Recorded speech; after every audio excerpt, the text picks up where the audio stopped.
Voyage2Go History. Life is a journey, being part of it is everything. Hello, my name is Jessica. Welcome to episode 5 of my historical travel podcast, Voyage2Go History, where I take you on the most adventurous journeys from the past that continue to shape our view of the world today. In this true story, 17-year-old German Georg Forster travels around the world with his father, a naturalist in the 18th century, aboard a sailing ship under the command of James Cook. Georg's travel narrative is written in the language of the 18th century. To make it more understandable, I have largely translated it into modern language. His knowledge is that of the late 18th century, so I will place some of his statements in context and provide additional information.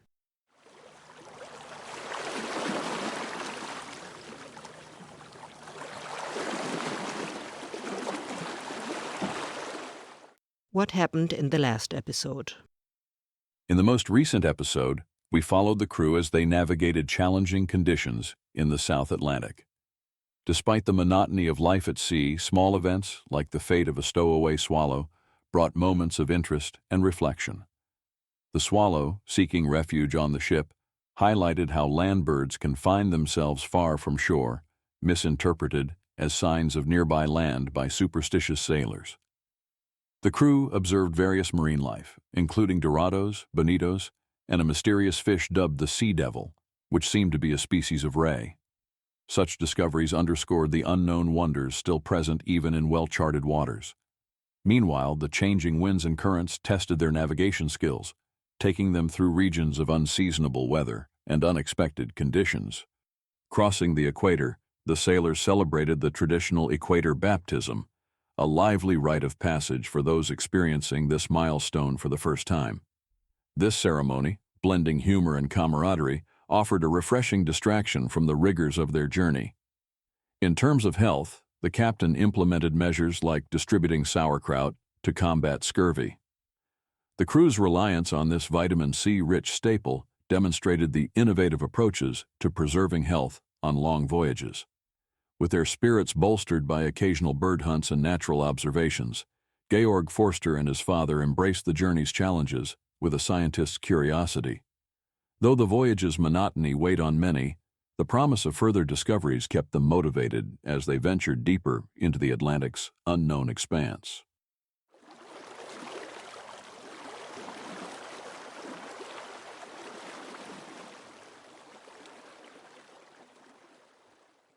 Friday, October 29, 1772, South Atlantic. On the 29th, early in the morning, Georg and the crew discovered the farthest point of Africa. It was covered with clouds and fog, and some Soland geese, along with small storm petrels and various wild ducks, came out to sea from there.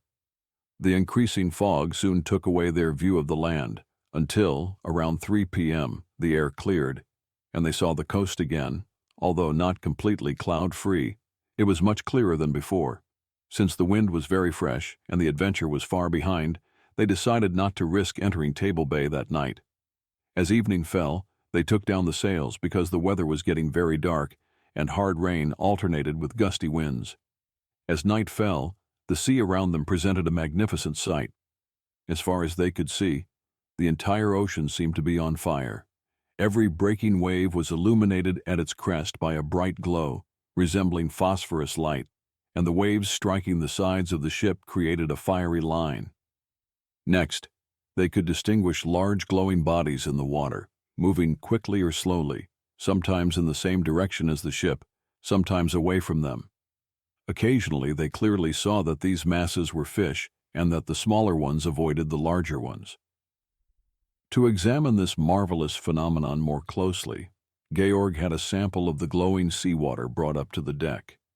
It turned out that countless small glowing bodies, round in shape, were swimming in the water at great speed, creating the glowing effect. After the water had stood for a while, it seemed that the number of sparks decreased, but as soon as they stirred the water again, it became as bright as before. They also noticed that as the water calmed, the bright bodies swam with the quivering movement, or the current of the water. Although at stronger agitation, they could not resist the direction the water was moving, but were carried along with it. To determine more precisely whether these creatures had an inherent ability to move, or if their motion was just due to the constant shaking of the water in the container, Georg let it hang freely. This experiment proved their independent movement, and also showed that the external movement of the water did not create the glow, but did enhance it. When the water was completely still, the sparkle gradually diminished, but at the slightest movement it returned and increased in proportion to the intensity of the movement. When Georg stirred the water with his hand, one of the bright bodies clung to it. He then took the opportunity to examine it with the usual, improved Ramsden microscope. There, it appeared spherical, somewhat brownish and transparent like jelly. With the strongest magnification, they discovered a small opening at one end of the body, and within it, 4 or 5 intestines that were interconnected with the opening. After examining several of these bodies, all of which had the same structure, Georg attempted to catch some in a drop of water, intending to examine them in their natural element under the microscope. However, the smallest touch usually damaged them, and once they were dead, nothing remained but a disordered mass of fibers. After about 2 hours, the sea completely stopped glowing. Although they had another sample taken before this time passed, all repeated attempts to bring one of these atoms alive under the glass were unsuccessful. They did not delay any longer in making a drawing of the first observed little body and writing down their observations. It is likely that these small creatures are the larvae of a jellyfish species, though they might also constitute a separate species. There was something so extraordinary and vast about this phenomenon that they couldn't help but think of the Creator with reverent wonder. The ocean, far and wide, covered with billions of these tiny creatures. All were organized for life, endowed with the ability to move, to shine at will, to illuminate other bodies through mere contact, and to give up their own luminous quality whenever they chose. These reflections arose from their deepest hearts and compelled them to honor the Creator in even His smallest works.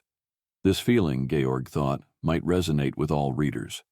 True, at his age, people usually held an overly generous opinion of their fellow humans. However, he could hardly imagine anyone so corrupt or ignorant that they would consider such a religious thought misplaced or insignificant on this occasion.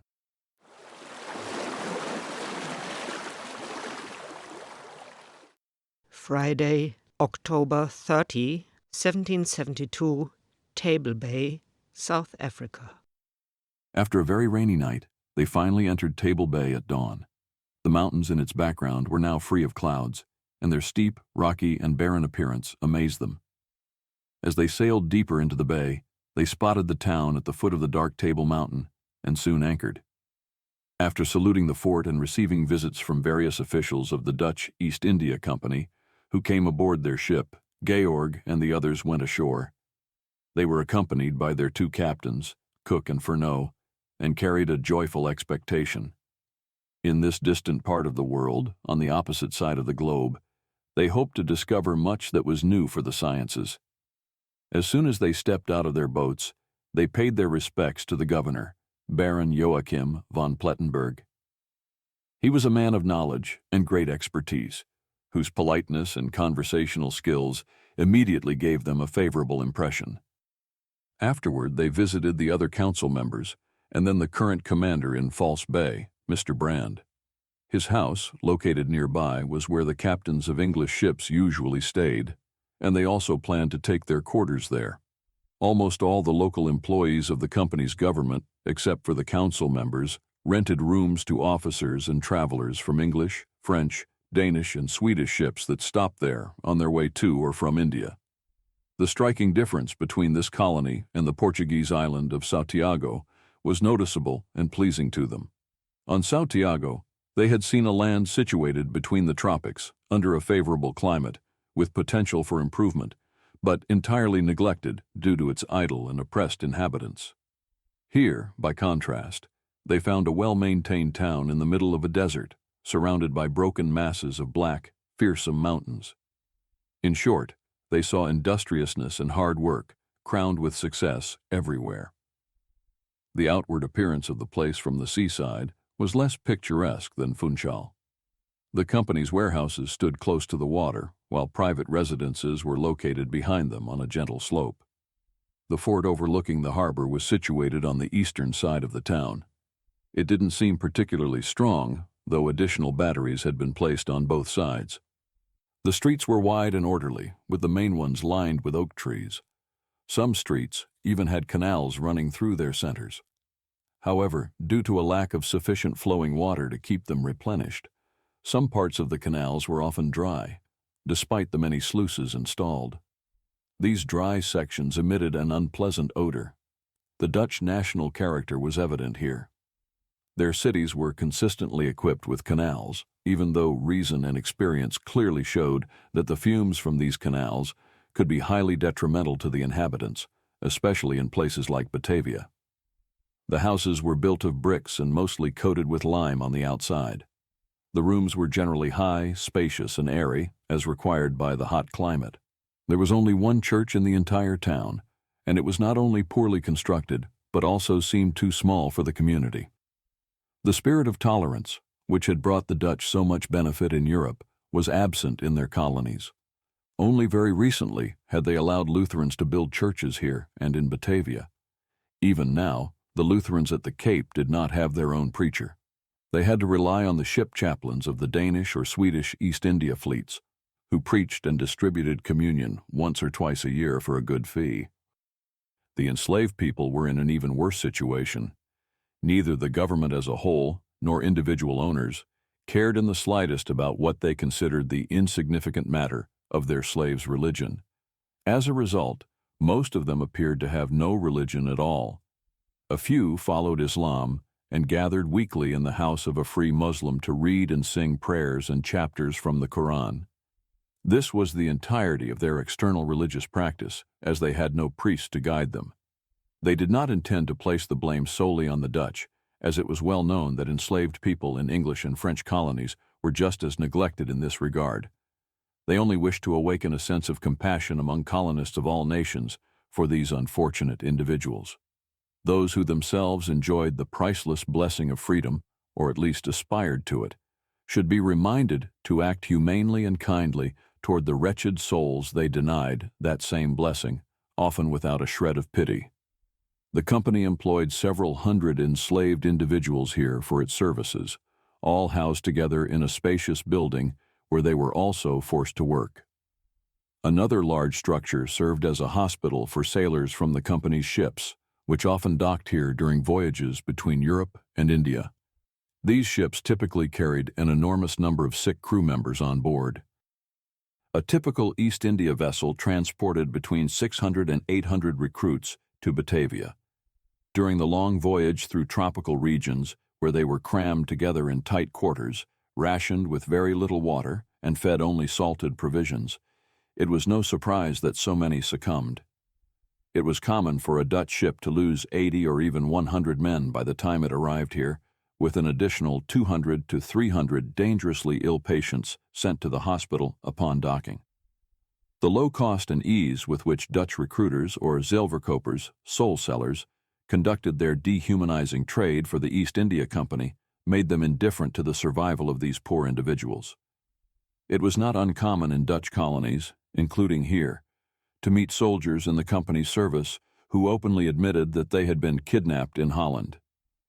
The Dutch East India Company, VOC, founded in 1602, was one of the most influential trading powers in history, operating a vast network of commerce across the globe. Specializing in valuable goods such as spices and textiles, the VOC played a crucial role in the Netherlands' colonial and economic expansion during the 17th and 18th centuries. To support its long maritime voyages between Europe and Asia, the VOC established a colony at the Cape of Good Hope in 1652. Located at the southern tip of Africa, this settlement began as a refreshment station where ships could replenish fresh water, food, and other supplies. Over time, the Cape evolved into a significant colony with farms, fortifications, and diverse population, including Dutch settlers, enslaved people from Asia and Africa, and indigenous Khoisan communities. The Cape Colony was not only vital for the VOC's fleet, but also served as an important supply point for other seafaring nations. British, French, and other European ships often stopped at the Cape to take on provisions or make repairs. This strategic location at the crossroads of major trade routes made the colony an indispensable hub for maritime traffic between the Atlantic and Indian Oceans. Maintaining such a vast maritime empire required a steady influx of manpower. However, seafaring was a perilous and grueling occupation with high attrition rates caused by disease, accidents, and harsh conditions. To meet its labor demands, the VOC employed various recruitment methods. In Dutch port cities such as Amsterdam and Rotterdam, agents used coercive tactics including press ganging to secure sailors. Many men were drawn in by promises of high wages, though these were often eroded by deductions for onboard provisions. The company also recruited internationally, targeting Scandinavia, Germany, and even Britain, bringing in a diverse crew from across Europe. Some recruits were convicts, debtors, or impoverished individuals who saw life at sea as an opportunity for escape or redemption. Sailors typically signed contracts binding them to years of service under strict conditions. The Cape Colony's dual role as a vital stopover for the VOC and supply station for international fleets highlights its strategic importance in global trade. While the VOC's maritime empire demonstrated remarkable innovation in commerce and navigation, its reliance on exploitative labor practices and colonial dominance underscores the complex legacy of its operations. In the hospital's pharmacy, the necessary medicines were prepared, but not a single expensive remedy was available. 2 or 3 large bottles were used indiscriminately for all patients.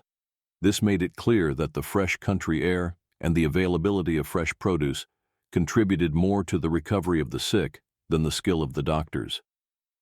Patients who could walk were required to stroll through the streets in good weather every morning. The nearby company garden provided them with various vegetables and antiscorbutic herbs. Opinions about this garden differed greatly among travelers, depending on their perspective. The garden's most notable features were a few orderly avenues of common oak trees enclosed by hedges of elm and myrtle. Those accustomed to the perfection of English gardens or the intricate designs of cypress, boxwood, and yew in Holland and France, shaped into vases, pyramids, statues, or even entire houses and palaces, would find little to admire here. However, considering that these trees were planted at the beginning of the century, more for practicality than for display, that they shielded the hospital's vegetable garden from the region's fierce storms, and that they provided the only shaded, cool walking paths for travelers and the sick in this hot climate, the garden deserved some appreciation. It was not surprising, though, that while some found it a charming retreat, others dismissed it with scorn as a monk's garden. The day after their arrival, the astronomers of both ships, Mr. Wales and Mr. Bailey, set up their instruments on shore, only a few meters from the spot where Messrs. Mason and Dixon had previously conducted their astronomical observations. On the same day, Georg and his companions began their botanical excursions in the region. The land rose gradually from the city in all directions toward the 3 mountains behind the bay. Along the coast it was low and flat. Between False Bay and Table Bay, where a small stream of brackish water flowed into the latter, the ground was marshy. This marshland was sparsely covered with vegetation, but mostly consisted of sand. The higher areas, though barren and desolate when viewed from the sea, were covered with an incredible variety of plants. There was also an abundance of shrubbery, but only 2 or 3 types of it could truly be called trees. The locals had established estates along the small streams, giving the area a lively appearance. Insects of all kinds, various species of lizards, land tortoises, and snakes inhabited the dry thickets, which were also home to many different small birds. Each day, they returned with rich harvests of plants and animals, marveling at how many of these species were entirely unknown to naturalists, despite being found so close to a city that supplied cabinets and collections throughout Europe.